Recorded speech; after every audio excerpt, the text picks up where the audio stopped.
Hi guys, welcome back with me again in this channel.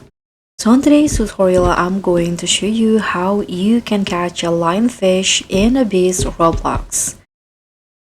If you want to finish the Kraken quest, this is the ultimate guide on how you can catch a lionfish in Abyss. And I'm going to show you some tricks. So first, if you want to catch a lionfish, you need to keep a distance first. So don't go near the fish, but you can shoot it from the distance like this.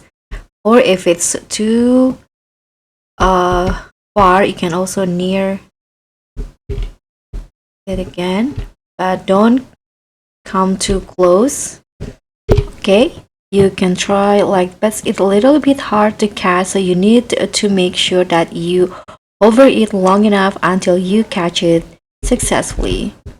Okay, so I got a golden lionfish, and that's pretty much it. Thank you so much for watching. Don't forget to like, comment, and subscribe. Also, click on the thanks.